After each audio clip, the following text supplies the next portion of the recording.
Lingkungan. Sepertinya agung sekali ya memikirkan nasib bangsa ini.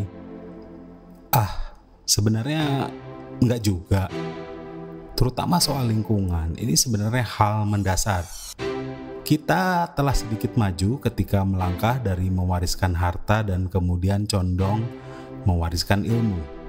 Tapi dipikir-pikir, tanpa lingkungan, semua percuma. Sumber daya alam habis, lingkungan rusak, harta jelas tidak berarti, dan ilmu pun akhirnya hanya dipakai untuk bertahan dari bencana. Tidaklah nikmat hidup seperti itu. Setiap hari memikirkan bagaimana untuk survive. Kali ini saya berbincang dengan seorang ilmuwan, peneliti, yang juga aktivis, yang juga peduli lingkungan.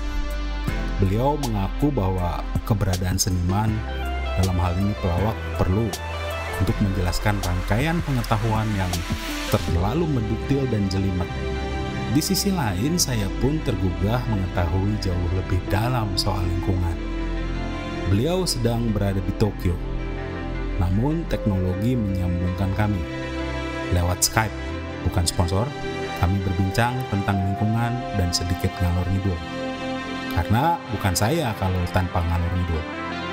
Yang jelas kami berdua menjalankan aktivitas pagi ke sore dengan menjalankan kewajiban kami masing-masing sebagai profesional di bidang kami masing-masing. Mencari nafkah, tapi malamnya sungguh sebuah keberuntungan kami bisa berdiskusi dan saling memperkaya gagasan.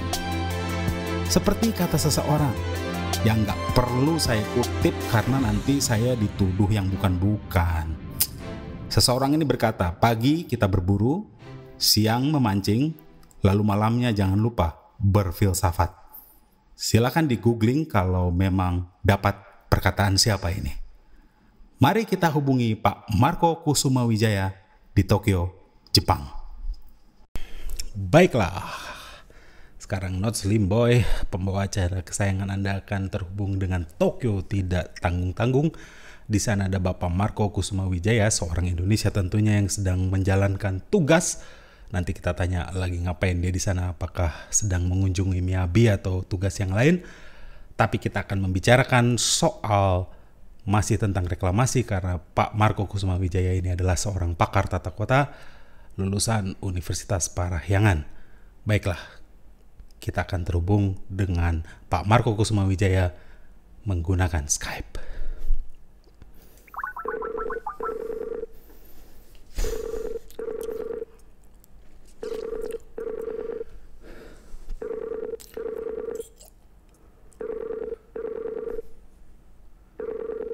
Jepang dan Indonesia ini cukup jauh, belum mengangkat juga.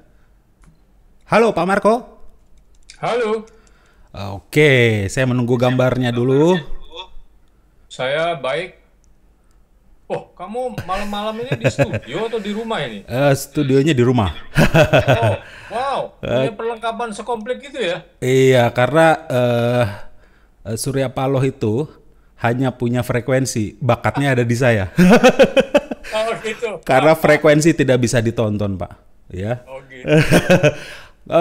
By the way, lagi apa nih di Tokyo? Lagi mau ketemu Miyabi nih? Ya, kami kan salah satu kegiatannya mencoba mengajak para perusahaan-perusahaan pendukung seni Indonesia itu membentuk asosiasi. Jadi di Jepang ini ada asosiasi namanya Asosiasi Korporasi Pendukung Seni. Waduh. Jadi mereka tuh berorganisasi sehingga para seniman itu tahu setiap tahun mereka punya uang berapa, mereka bisa minta kemana dengan prioritas apa. Nah di Indonesia sebenarnya pendukung seni banyak, cuman kan begitu deh, tidak berorganisasi kan. Iya, ya udah deh, nanti tolong nama saya dimasukin di list di sana aja, nggak masalah Pak.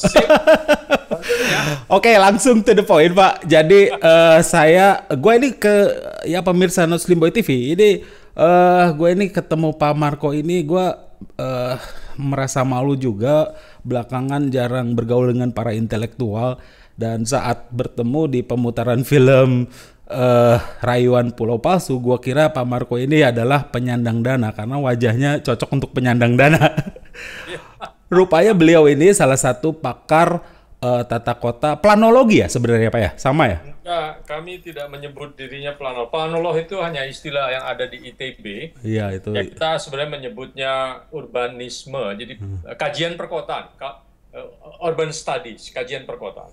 Jadi kalau kotanya secara sosial tidak perlu dibangun infrastruktur teknologi yang yang wah juga sebenarnya kajian Bapak sampai ke sana ya? Ya, kajian itu artinya tidak berpretensi untuk merencanakan. Karena kami mendirikan Rujak Center for Urban Studies juga justru karena kita merasa banyak perencanaan tapi kurang pengetahuan. Gitu. Perencanaannya sering ngawur karena tidak didasarkan pada pengetahuan spesifik dari kota-kota yang ada di Indonesia. Sehingga mungkin secara infrastruktur Jakarta ini lumayan maju, tetapi penduduknya nggak terlalu bisa ngikutin gitu ya Pak ya? Ya juga ada penghancuran lingkungan, penghancuran warisan budaya, penghancuran warisan sejarah ya. Karena kota itu kan sebetulnya suatu karya bersama manusia selama berabad-abad. Jadi itu numpuk-menumpuk. Yang numpuk itu bukan hanya fisik ya, tapi juga struktur sosial, kemudian komunitas-komunitas, dan kemudian hubungan-hubungan antar manusia. Jadi sebuah kampung itu bukan hanya suatu fisik tempat orang tinggal, tapi di situ terjadi hubungan-hubungan yang membuat orang itu mampu hidup secara ekonomi maupun sosial dan saya ingat waktu di komplek dulu saya harus terpisah dengan kecengan saya dulu, itu ada perasaan sedih. Mungkin ketika digusur juga rumah seperti itu ya Pak ya, ada orang yang sedang menjalin kasih mesra tapi salah satu harus digusur, jadinya itu merusak tatanan sosial ya Pak. Ya, dan dalam hal yang korban penggusuran belakangan ini sebetulnya juga secara sangat nyata itu kasihan, karena meskipun bagi kita rumah mereka kelihatan tidak ada apa-apanya, tapi biasanya rumah itu merupakan tabungan selama belasan tahun atau bahkan puluhan tahun sampai jadi begitu. Karena pasti perlahan-lahan bangunnya, kemudian diganti sana, diganti sini, karena memang demikianlah kemampuannya. Jadi kita nggak bisa mengukur dari hasil akhir ya, kita mesti mengukur apa yang orang mampu itu berbeda-beda, tapi hasilnya sama berharganya untuk setiap orang yang berbeda gitu loh. Lalu disimpulkan oleh masyarakat modern bahwa dengan diberikan rumah susun maka mereka harus menerima gitu ya. Itu dia, lalu dianggapnya lebih manusiawi. Jadi kalau udah dikasih rumah susun, lu nggak punya hak untuk untuk protes bahwa lu salah sendiri, udah dikasih rumah susun masih aja membangkang, enak-enak dikasih rumah susun, padahal ya itulah ya. Saya juga kalau rumah saya yang sekarang digusur diganti ke apartemen saya nggak mau lah. Dan gini Pak, ternyata Bapak Marco ini setelah saya search di Google cukup terkenal juga di dunia internet. Saya mau tanya nih, mungkin sekalian klarifikasi, Bapak itu dituduh hanya bisa bicara saja oleh gubernur yang sekarang karena Bapak dikategorikan seorang pengamat. Lalu Bapak katanya pernah dimintai cetak biru atau proposal tentang penyelesaian kampung pulau, tapi Bapak tidak pernah submit proposal. Itu gimana sih Pak? Coba Bapak ceritakan itu kayak gimana sih ceritanya? Sepenuhnya fitnah. Saya tidak pernah ketemu Gubernur Basuki. Tapi rumor yang saya sebutkan ini ada ya, saya nggak ngarang kan? Saya tahu, tahu rumor itu, dan saya menyesalkan media kita tidak melakukan cek dengan saya, sehingga saya kemudian sebetulnya membuat pernyataan pers untuk membantah itu ya. Itu salah satu dari banyak kebohongan Basuki kan. Saya bisa bersaksi karena itu menyangkut saya sendiri. Itu secara kategori saya bisa katakan saya tidak pernah ketemu beliau urusan Kampung Pulau. Saya ketemu dia itu 2 kali. Sekali ketika Jokowi masih gubernur, kami mengusulkan supaya perencanaan tata ruang dilakukan secara partisipatif ya. Kedua, kami ketemu beramai-ramai membawa petisi untuk menolak jalan layang yang 6 ruas jalan tuh. Di luar itu saya sama sekali tidak pernah ketemu lagi. Apalagi urusan Kampung Pulau, apalagi menjanjikan gambar-gambar. Tapi Jadi sepenuhnya fitnah. Mungkin Bapak nunjukin gambar seseorang dikiranya itu mau propose. Tapi soal 6 ruas jalan layang atau jalan tol atau apapun itu sebelum kampanye katanya itu diusahakan untuk di stop ya? Iya, jadi waktu kampanye kedua orang itu. Ini kampanye gubernur ya? Kampanye gubernur ya? Kampanye gubernur Jokowi maupun calon wakil gubernur waktu itu Basuki menyatakan menolak gitu. Kemudian ketika Pak Jokowi menjadi gubernur, kita dipanggil untuk berdiskusi tentang itu. Pak Jokowi, saya ingat keputusan terakhir adalah dia bilang dia sudah ketemu konsorsium, secara kategoris dia menolak. Kemudian konsorsium ini mengatakan setidak-tidaknya satu harus dibangun karena penting untuk berbagai hal gitu ya. Konsorsium ini konsorsium pengusaha ya, pengembang ya? Jadi ada BUMN, ada perusahaan swasta juga dan dengan dukungan dari Kementerian Pekerjaan Umum ya. Lalu Pak Jokowi bertanya kepada kami, teman-teman masih punya alasan nggak untuk menolak yang satu ini gitu. Kita mengatakan ya yang satu ini sama saja dengan yang lainnya, tidak penting. Terlalu detail kalau saya uraikan, tapi intinya keputusan dari rapat itu adalah kita menolak ke 6-6-nya gitu. Oke, tapi Pak Jokowi bilang satu harus jalan, tapi yang sekarang terjadi 6-6-nya jalan kan? Itu dia. Jadi kalau saya summarize itu saat kampanye ditolak bisa dibilang ditolak. Lalu setelah menjabat, oke lah, memang dalam politik ini selalu ada bargaining.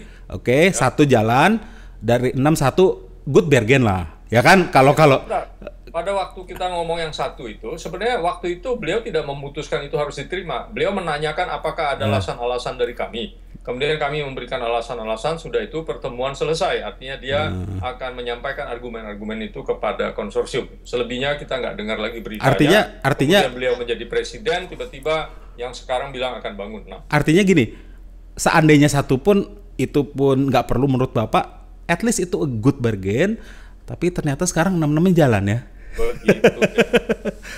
Oke ya, jadi itu satu. Dan gini. Saya sih kepakaran saya nggak terlalu pakar lah, kepakaran saya melawak Pak. Saya di IT lah, di IT saya ini sebenarnya gara-gara terlalu banyak bercanda aja, tapi mungkin diadu sama Roy Suryo jauh lah. Hanya gini Pak, kalau soal tata kota ini saya harus banyak bertanya sama Bapak. Hanya saya menempatkan diri sebagai awam. Jadi kalau reklamasi kemarin Bung Reza Peter sudah bahas banyak. Ini saya mau tanya soal ini. Giant Seawall. Giant Seawall. Jadi ada tembok raksasa yang akan dibangun menyusuri pantai Jawa ya. Dan ada seorang pakar nih saya baru googling namanya Ed Shannon dari Eindhoven bla bla bla bla bla bilang bahwa Jakarta tuh setiap tahun turun 7 cm katanya. Sehingga dan ini penyebabnya adalah pembangunan dari heavy construction di Pulau Jakarta, dan katanya diprediksi tahun 2030 half of the city will be below the sea. Sehingga solusinya reklamasi. Nah, ini menurut saya nggak masuk akal. Kan katanya turun gara-gara heavy construction. Lalu dibikin lagi more heavy construction, ya harusnya tambah turun dong ya. Berarti ini bukan solusi ya. Gimana Pak? Memang. Jadi saya nggak perlu pakar ya.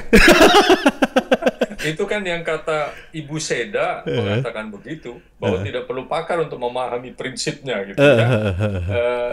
Hanya mungkin saya melengkapi aja. Jadi turunnya tanah Jakarta itu yang disebut land subsidence bahasa merekanya. Itu tidak merata, tidak sama gitu. Jadi berkisar antara 3 atau 6 sampai 20 cm. Ada yang 20 ya? Daerah mana tuh 20? Ada yang sampai 20 cm, terutama di bagian utara lah ya. Makin banyak dosanya soalnya di sana. Ya, penyebabnya sih selama ini dua, selain heavy construction, juga penyedotan air tanah. Nah, alasannya mereka mau bangun seawall itu adalah ya karena tanah makin turun, takut air dari laut masuk, ditahan airnya. Tapi kalau tembok ini dibangun tapi tanah tidak di stop. Jadi kan makin lama makin turun. Jadi air yang harus dipompa makin tinggi nanti. Ya, dan itu tidak menyelesaikan masalah pada akarnya. Nah, pertanyaannya, kalau kita mau menyelesaikan masalah pada akarnya, yaitu menghentikan land subsidence itu, mungkin atau tidak? Mungkin. Bagaimana? Saya sekarang menginap di hotel di atas tanah di Tokyo yang dulunya land subsidence.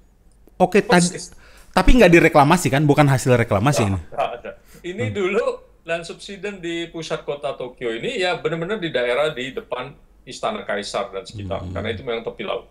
Tapi mereka berhasil menghentikannya. Memang diperlukan jangka panjang ya, 20 tahun. Tapi karena dia jangka panjang, justru harus dimulainya sedini mungkin. Nah, saya lihat masalah kita di Jakarta dan di Indonesia ini, ya itu kekurangannya.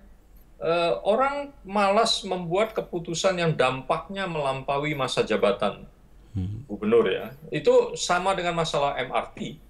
MRT itu udah dibahas dari tahun 65 sebelum Singapura membuat MRT. Tapi yang berani akhirnya mengambil keputusan dan menyiapkan segala sesuatunya baru Fauzi Bowo gitu ya. Bukannya kita pro Fauzi Bowo ya, tapi memang dalam hal itu beliau harus kita akui dia berjasa gitu. MRT itu contoh bahwa orang sangat enggan membuat keputusan yang berjangka panjang karena hasilnya kan baru kelihatan sesudah dia selesai ya. Contohnya nggak instan lah ya. Ya, sekarang kan orang taunya seolah-olah MRT ini yang mulai Jokowi atau Basuki, padahal itu tidak benar itu. Persiapannya dan keputusan untuk membangunnya itu, dan kemudian dia sampai membuat PT-nya kan, PT MRT Jakarta. Begitu PT itu dibentuk, sebenarnya urusan dengan pemerintah hampir selesai, tinggal dilanjutkan. Tapi ya itulah contohnya. Nah, sekarang land subsidence ini menurut saya adalah keputusan berat yang harus diambil sekarang untuk hasilnya kita nikmati 15-20 tahun. Artinya bisa jadi pahlawan di buku pelajaran SD 3 dekade mendatang nggak masalah sebenarnya ya. Ya, tapi kan orang yang sekarang mau jadi presiden 5 tahun lagi kan, jadi maunya langsung kelihatan hasilnya. Oh gitu ya Bapak, ada bocoran nih. Ya hebat juga nih Bapak, kayaknya akrab manggilnya Basuki. Pak. Justru karena saya menghormati orang, saya menyebut nama resminya. Saya tidak menyebut Ahok atau apa. Nama kecil itu kan. Ya, tapi saya menyebut Gubernur Basuki. Pak, gini Pak. Jadi kalau bisa dibilang bahwa ini saya juga googling lagi, Al Jazeera yang memberitakan bahwa Al Jazeera bahkan bilang bahwa this is such ambitious project, karena katanya sekitar berapa ya, 50 billion US dollar ya. Itu duitnya Bill Gates nggak cukup. Jadi untuk giant seawall ini, dan menurut Bapak dampaknya itu malah semakin memperburuk penurunan tanah ini ya Pak ya? Dengan 50 bukan memperburuk, dianya sih tidak memperburuk kan, dia ada di laut. Tetapi kalau kita fokusnya ke situ, land subsidence-nya tidak diurusi, ya nggak berguna gitu. Sementara land subsidence itu mau nggak mau harus dihentikan kalau kita berpikir pada akar masalahnya. Nah, sementara kalau land subsidence kita betul-betul bisa stop dalam waktu 15-20 tahun, maka giant seawall itu tidak diperlukan gitu. Dengan apa Pak? Solusinya apa Pak? Jadi, ya, solusinya menurut saya masuk akal ditawarkan Pak Muslim Muin dan juga Pak Alan Koropitan, bikin tanggulnya itu di pantai, bukan di laut. Gitu. Di pantai, karena begini, sebetulnya land subsidence yang sedang terjadi ini kan tidak merata, gitu ya. Jadi kita hanya perlu melindungi daerah-daerah yang gawat, dan sepanjang pantai itu pun tidak seluruh panjang pantai itu terancam di bawah laut sebetulnya kalau kita bisa menyetop.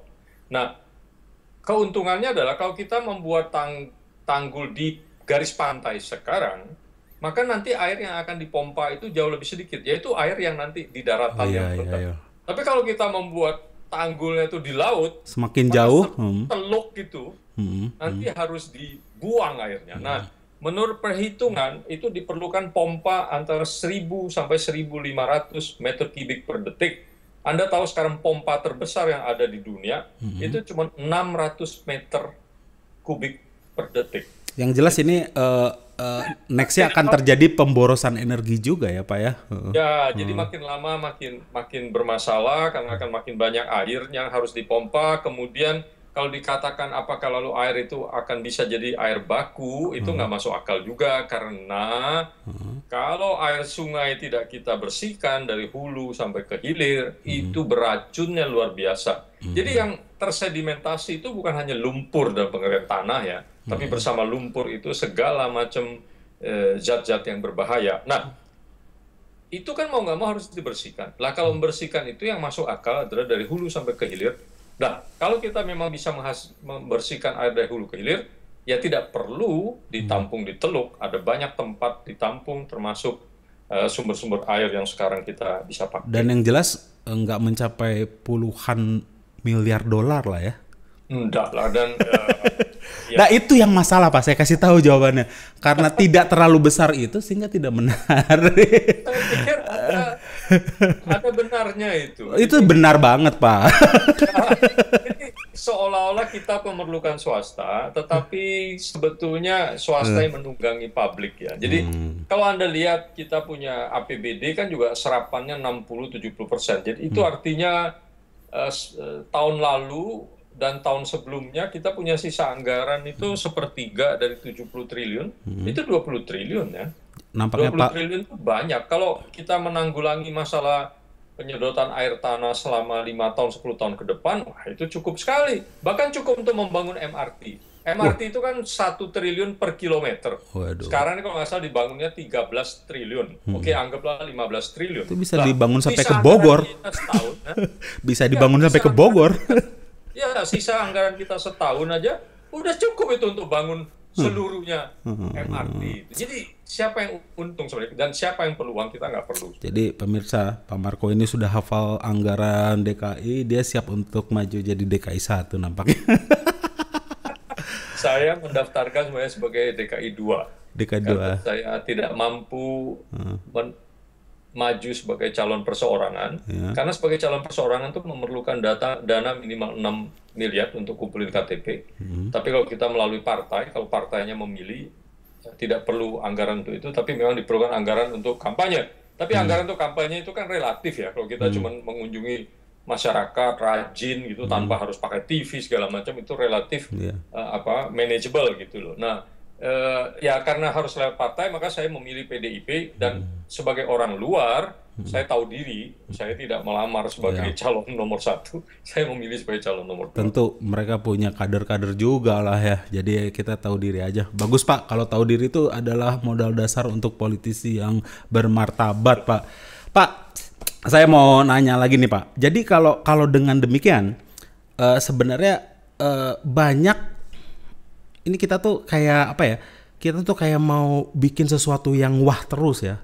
Padahal sebenarnya nggak ada manfaatnya secara langsung, bahkan bisa menimbulkan efek jangka panjang yang tadi ya harus dikuras airnya semakin banyak berapa.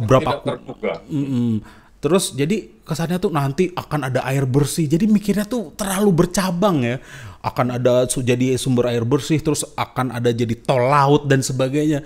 Padahal masalahnya adalah penurunan permukaan tanah gitu. Jadi kita tuh lagi kena sengsara mikirnya kita mau bikin ini supaya nanti jadi kaya. Padahal kita lagi masalah yang sengsarain aja belum ditanggulangi. Bener nggak Pak? Bener. Lalu karena mikirnya nggak bener, dikait-kaitkan dengan... Gue suka nih nggak bener.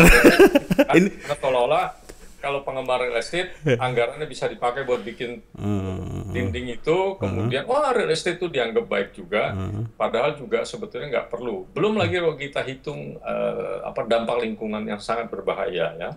Karena tidak terprediksi ya, bahkan di Dubai sendiri yang katanya canggih, ada dampak lingkungannya ya Pak ya? Ya, padahal itu nggak ada sungai, nggak ada nelayan gitu loh. Ya, jadi pantai Jakarta ini pantai yang kaya ya. Dia tuh katanya reklamasi di Dubai itu mengalihkan arus di mana sehingga memang di sini ada reklamasi tapi di tempat lain itu ada erosi kayak gitu ya. Pasti selalu begitu. Ya. Jadi nanti reklamasi di tempat mana ada erosi di tempat lain. Jadi sebenarnya kayak bisa di provinsi sebelah-sebelahnya. Karena itu sebenarnya menurut saya sudah benar pemerintah ada aturan bahwa sebelum mengeluarkan izin, pemerintah daerah harus meminta pendapat dari pemerintah pusat, ya. Karena dampaknya itu kan antar provinsi. Belum lagi kalau kita lihat masalahnya itu bukan hanya di tempat reklamasinya, tapi masalahnya juga di tempat diambilnya pasir untuk menimbun. Nah itu sebabnya teman-teman di Lombok kan marah kan sekarang. Mereka pasirnya diambil buat Bali, ya? reklamasi di Bali. Terus masalah yang lain adalah sebetulnya kalau suatu laut mau ditimbun, harus dilihat dulu bawahnya itu apa. Kalau bawahnya itu lumpur, yang benar itu harus ambil dulu, lumpurnya dibuang ke tempat lain. Nah buangnya itu kemana? Itu juga satu masalah. Jadi memang masalahnya itu antar daerah. Karena itu memang pusat harus memberi perhatian. Nggak bisa begitu saja diserahkan kepada pemerintah daerah karena masalahnya antar daerah. Jadi kita kan udah biasa Jakarta tuh. Kalau misalnya banjir, Katulampa harus ditutup dulu. Buang sampah ke Bantar Gebang. Jadi sudah biasa lah ngerepotin orang. Kita Jakarta tidak menghasilkan minyak tapi tidak pernah BBM langka. Jakarta tidak menghasilkan batu bara tapi listrik jarang mati. Saya mohon maaf, saya mesti koreksi. Jakarta menghasilkan minyak. Di mana tuh? Loh, di Kepulauan Seribu. Oh iya. Kita udah lama punya blok dan minyak itu menyumbang sekarang mungkin antara 150 sampai 200 miliar per tahun untuk income Jakarta gitu. Tapi berapa persen dari Indonesia itu? Sedikit sih.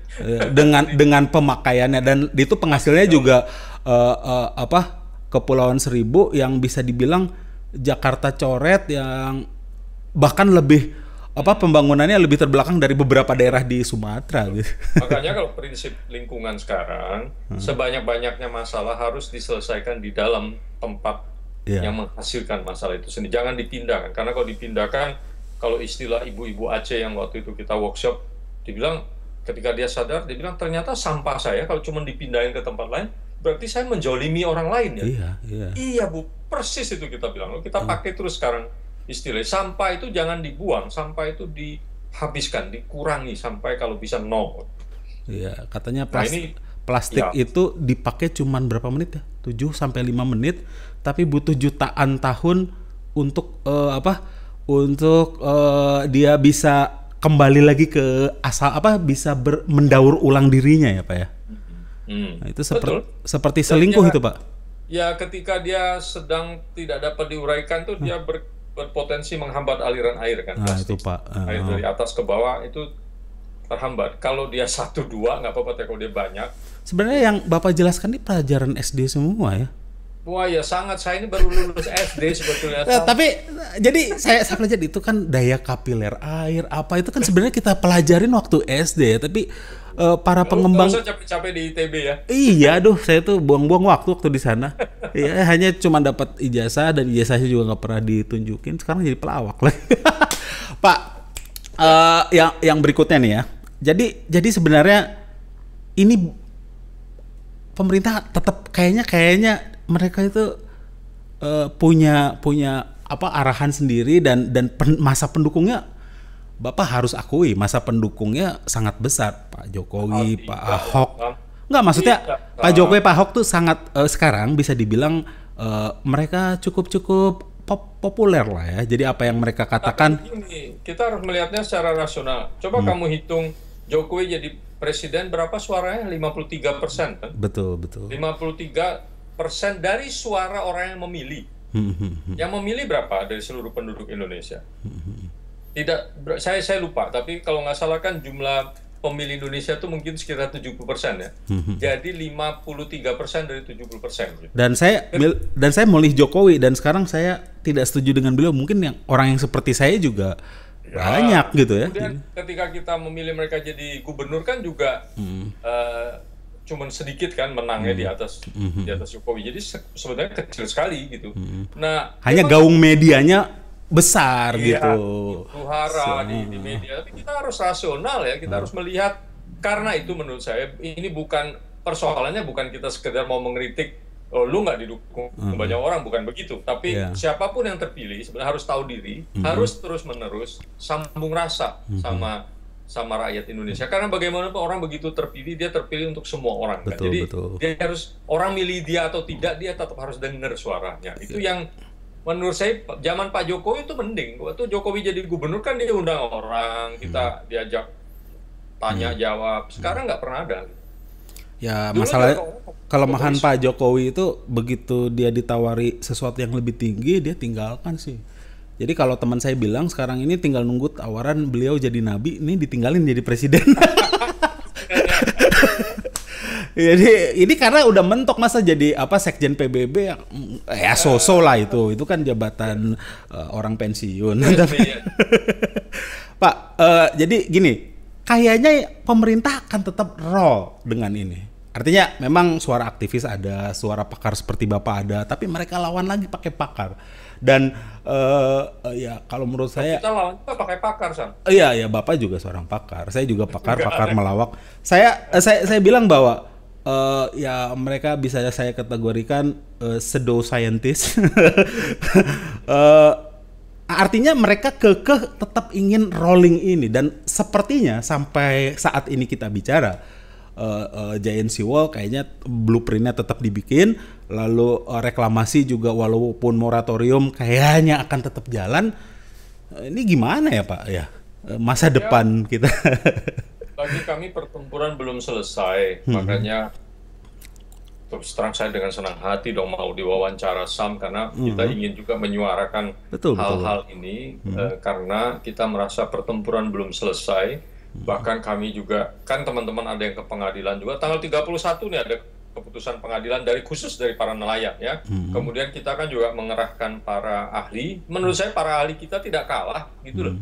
Karena jelas misalnya Pak Alan Koropitan itu, dia itu bukan sekedar ahli, tapi disertasinya aja khusus tentang Laut Jawa. Dan lulusan oceanografi nggak main-main, Hokkaido University. Kalau ilmu laut Jepang tuh udahlah gitu ya, kita tahu kan kehebatannya gitu. Juga Profesor Muslim Muin, ini justru ahli reklamasi, dia ahli teknik ya, engineering. Dia memang melakukan reklamasi, tapi untuk hal yang memang perlu, misalnya perluasan pelabuhan. Bagi dia ini aja nggak penting. Sementara yang dipakai pemerintah tuh ada yang mengaku ahli, tapi sebetulnya bekerja di salah satu perusahaan pengembang itu. Lo gimana? Tuh ada yang mengaku ahli reklamasi, tapi sebetulnya cuma ahli lingkungan dalam pengertian ahli sanitasi. Jadi sebetulnya orang lupa melihat kompetensi orang secara lebih detail. Makanya kalau saya melihat liputan beberapa media belakangan ini, Jakarta Post, Kompas, udah mulai lebih teliti. Mereka sebut misalnya Dr. Alan Koropitan ini siapa, lulusan mana bidangnya. Kita perlu lihat lebih teliti menurut saya. Nah, kemudian kami juga akan melakukan upaya di luar negeri ya, karena Belanda kan terlibat nih, hampir semua konsultannya Belanda, hampir semua perusahaan pengerukannya Belanda, kapal-kapalnya Belanda, nama-namanya ironis gitu, Fox Maxima, artinya itu suara besar, itu suara ribut. Kemudian Queens of Netherlands. Ini ya, nampaknya VOC kembali merambah ya. Karena terus terang ada kepentingan ekonomi. Belanda itu kan ekonominya lagi payah ya. Jadi bagi mereka ini kesempatan besar. Karena itu ya, pemerintahnya kan mensubsidi para ahlinya untuk datang. Betul, untuk karena Philips bagian pertama dari studinya itu gratis dengan harapan lo dapat proyek. Tapi kami sudah menulis surat ke Perdana Menteri loh. Kami secara bersama-sama sudah menulis surat kepada Perdana Menteri melalui Duta Besar dan sini, dan sudah mendapat catatan bahwa surat sudah diterima. Oke, tapi belum direspon ya? Minggu depan saya berangkat ke Jerman untuk bawa masalah ini ke Jerman. Luar biasa, berikan aplaus untuk Pak Marco Kusuma. Belum nyerah. Nggak, artinya saya juga bentuk-bentuk bentuk-bentuk YouTube yang seperti ini adalah bentuk bahwa saya juga nggak menyerah Pak. Tapi artinya saya juga kontribusi dalam apa yang saya bisa. Tapi gini loh, kalau saya tuh terbiasa bahwa saya angkatan 98 Pak.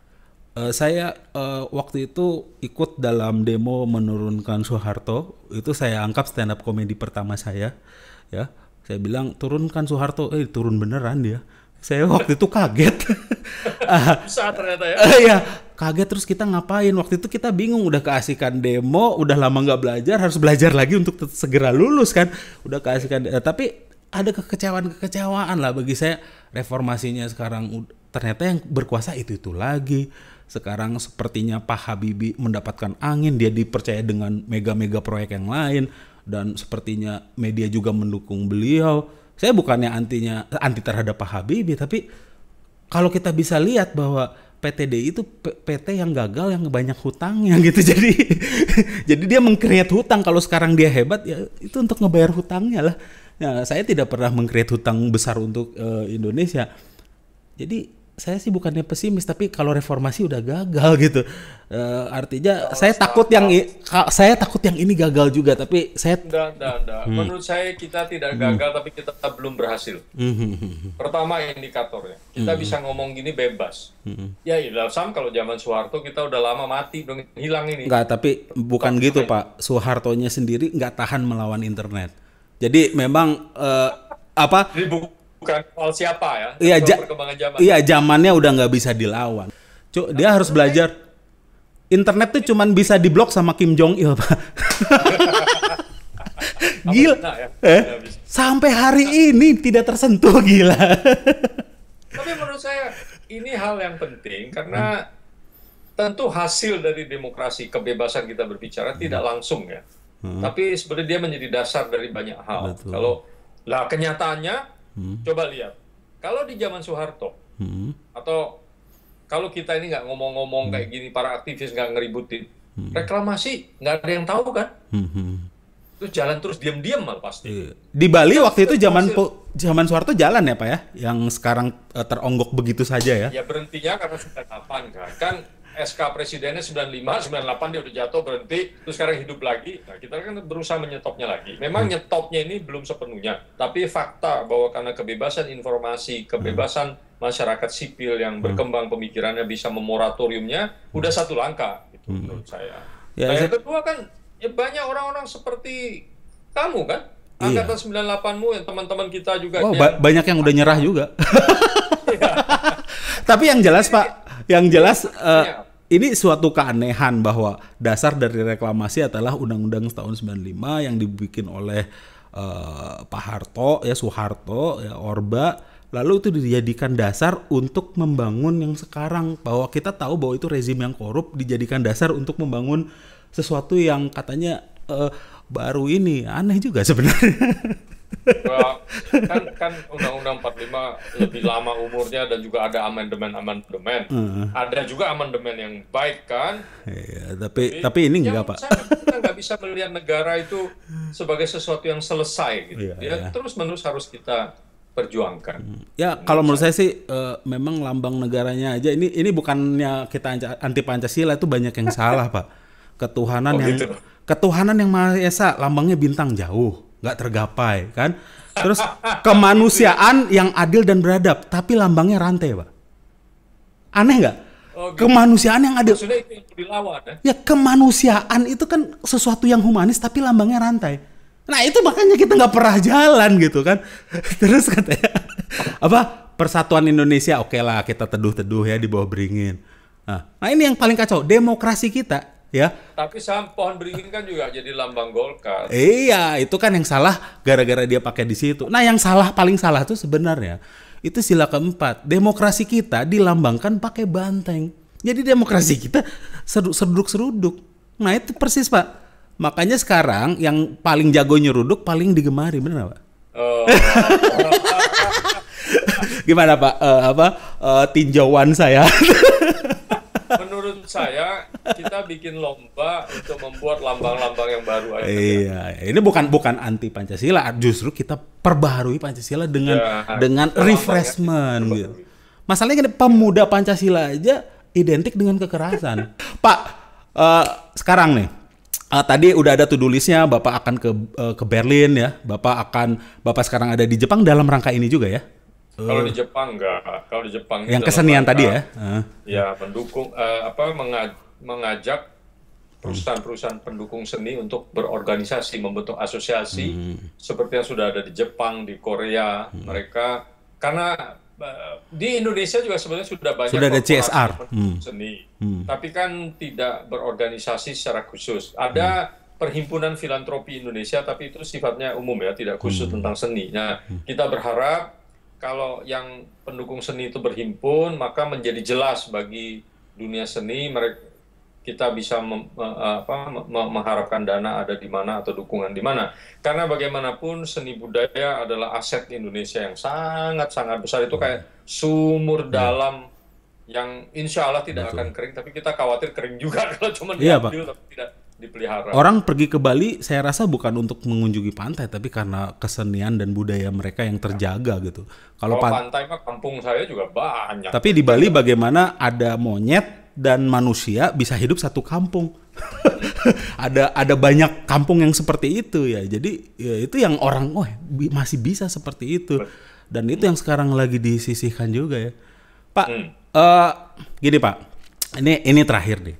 Kalau menurut Bapak, ini kan perjuangannya belum selesai. Bapak mau ke Belanda, tadi juga udah nulis surat dan sebagainya. Tapi kan ajakan lah. Kayaknya kita ini belum bersatu. Terus kayaknya ya Pak ya, orang-orang yang menentang rezim yang sekarang, kita katakan rezim, itu cenderung dibodohkan. Cenderung saya terlihat bodoh, Bapak terlihat goblok gitu ya. Jadi artinya media-media seperti ini harus semakin sering, dan kayaknya saya baru ketemu Bapak juga baru kemarin pemutaran film dari Dandi Laksono itu yang Rayuan Pulau Palsu. Jadi mungkin harus dipersering. Nah, kalau dari Bapak ajakan untuk seniman komedi, kan kemarin baru saya tuh yang tergerak ini. Karena ada nih Pak ya. Mereka ada beberapa orang lah ya menolak reklamasi Bali. Tapi reklamasi Jakarta tuh different things. Karena ini untuk kebaikan Jakarta, kalau enggak Jakarta tenggelam gitu. Coba Pak, Bapak jelaskan deh. Ya. Juga logika bahwa Teluk Jakarta tercemar itu, bahwa Teluk Jakarta tercemar benar. Tapi solusinya ya bukan dengan reklamasi. Kalau reklamasi malah makin membuatnya tercemar. Ya, saya pikir memang logika-logika seperti ini perlu lebih sering, atau juga pengetahuan yang lebih rinci itu harus lebih sering dibawakan, termasuk oleh teman-teman komedian. Karena dari dulu pembangunan masyarakat, dari dulu tuh maksud saya dari zaman Islam disebarkan gitu di Pulau Jawa, itu menggunakan medium seni yang memang orang bisa terima dengan lebih mudah, dengan lebih lancar. Sama aja kan waktu di Goethe Institute itu kan menjelaskan banyak hal yang membuat kita yang katanya so ahli ini, oh ya bisa begitu ya menjelaskan. Karena kami kan terbatas kemampuannya, karena itu dua hal yang berbeda ya, antara mengetahui sesuatu dan menjelaskannya dengan baik. Jadi saya rasa ya sambil kita berjuang secara formal, surat, pengadilan segala macam, minta tolong kepada teman-teman komedian menjelaskannya kepada masyarakat dengan cara masing-masing yang menurut saya justru lebih efektif daripada kami yang insya Allah rezeki kita nggak berkurang ya Pak ya. Pasti enggak dong. Bapak sebenarnya kegiatan apa selain Bapak tuh kayaknya ada aktivis di sini, Bapak ikut penanggulangan waktu di tsunami Aceh, terus ada rujak center, itu kayaknya nggak ada duitnya semua. Bapak hidup pakai apa? Anak orang kaya nih kayaknya. Enggak lah. Kalau saya misalnya ketika di Aceh kita tuh membangun rumah dengan serius, itu ada gajinya gitu ya.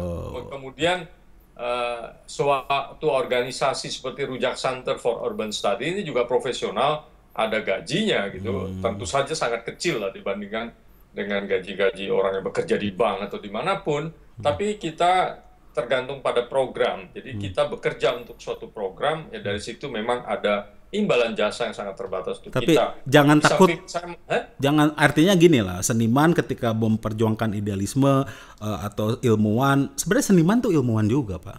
Kita juga ilmuwan. Jadi ilmuwan ketika memperjuangkan idealisme nggak akan hidup sengsara lah ya Pak ya? Saya rasa enggak, karena ya sebetulnya juga tergantung standar ya. Sengsara itu apa gitu ya. Misalnya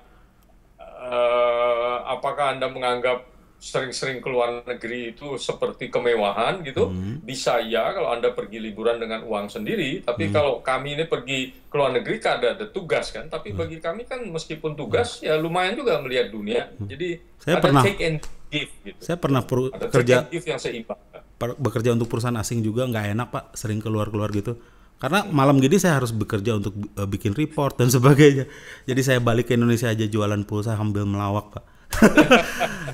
tapi yang jelas mungkin ini dari saya ya, menyimpulkan perkataan Bapak bahwa bangsa Indonesia ini banyak rakyatnya mungkin yang dikejar itu sebenarnya adalah kemapanan. Padahal kemapanan itu nggak terukur. Tapi saya jelas bisa, tanpa saya harus kenal dekat dengan Pak Marco, saya bilang bahwa sebenarnya Pak Marco mungkin nggak tahu mapan atau enggak, tapi yang jelas Pak Marco mandiri. Itu yang nggak dikejar gitu, kemandirian, bahwa kemapanan itu tidak terukur, tapi kalau mandiri terukur. Semi itu mandiri, Bapak mandiri.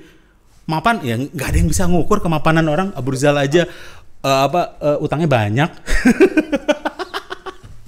Asal bisa dibayar mapan juga ya. Iya, tapi kalau kita mungkin tidak terlalu mapan dibandingkan mereka, tapi ya, insya Allah ya, insya Yesus ya, kalau saya orang Kristen, kita mandiri ya, Pak. Bapak mandiri ya, Pak ya. Nah, kemapanan juga menurut saya suatu ilusi ya. Sebetulnya kan kalau kita bilang semapan-mapannya orang bisa juga menjadi tidak mapan karena suatu peristiwa. Sementara kita yang kerjanya agak bebas seperti kamu dan saya juga, kadang-kadang kita selalu punya kemungkinan lain ya. Jadi kemungkinan kita tuh banyak gitu. Makanya tadi kamu mengatakan kegiatan saya banyak, meskipun banyak tapi sebenarnya tetap berpusar di sekitar bagaimana membuat kota menjadi lebih baik. Nah, membuat kota menjadi lebih baik itu kan bukan hanya sekedar fisik, tapi juga dalam rangka memproduksi gagasan-gagasan dan inisiatif-inisiatif. Jadi ada banyak bisa lakukan. Saya pikir tiap kali kita melakukan sesuatu, kita pasti mendapat sesuatu in return untuk hidup kita sendiri. Oke, Pak. Kapan balik lagi ke Indonesia, Pak? Saya harus mewawancara Bapak secara live kayaknya deh, Pak. Oh, balik loh. Tanggal 20 tanggal 5. Dari sini langsung ke Berlin ya? Enggak, sebenarnya balik ke Jakarta, tapi berangkat pada hari yang sama. Oke. Ke Jakarta pagi, malamnya berangkat. Pemirsa ini sibuk sekali ya untuk memperjuangkan supaya lu nggak kelelep. Ya, jadi kita butuh mendukung beliau, karena menurut gua juga seorang yang belajar di ITB, gua rasa ini logis lah. Jadi logis, walaupun gua bukan pakar tata kota atau urban tadi, tapi gua rasa logis. Dan yang sekarang dilakukan itu ya mega project yang kayaknya cuman manis didengar dan manis dilihat aja gitu. Padahal jangka panjangnya ya kita nggak tahu juga. Tapi yang jelas Pak Marco, salut dengan perjuangan Bapak. Kita keep kontak dan terus saya dukung perjuangan Bapak, dan terima kasih mau diwawancara di Not Slim Boy TV. Oke, kita tinggalkan Pak Marco di Tokyo ya, Pak Marco. Silakan dadah. Oke, terima kasih. Terima kasih Pak Marco. Oke, kita sudah tadi bicara dengan Pak Marco yang ada di Tokyo dan sudah menyempatkan diri untuk berbincang-bincang dengan gua di studio kecil gua di Indonesia ya kan. Mudah-mudahan ibu kota kita tidak kelelep dalam waktu 15 tahun ke depan. Tapi kalau kita jeli melihat berita dari Al Jazeera tadi bahwa project-project yang sedang dibikin tentang reklamasi, giant seawall dan sebagainya itu mempertahankan untuk 15 tahun ke depan. Jadi kita membuang waktu dan membuang uang untuk memperpanjang 15 tahun, dan uang yang terbuang itu mungkin bisa di-save dengan banyak kalau kita mendengarkan pakar-pakar yang memang tidak berpretensi untuk memperkaya diri. Jadi kayak Pak Marco itu pretensinya apa loh? Ya kan? Dia memang pengen supaya Indonesia, supaya Jakarta ini nggak kelelep, sesuai dengan yang dia pelajari dan juga pakar-pakar yang dia tadi sebutkan. Nggak ada pretensi dapat proyek dan sebagainya setahu gue. Correct me if I'm wrong. Kalau misalnya lu punya tamu lain yang mungkin berbeda pendapat atau ya berseberangan dengan ini, oke, nanti gue akan wawancara juga menggunakan Skype atau telepon. Terima kasih telah menyaksikan Not Slim Boy TV. Dukung terus Not Slim Boy TV.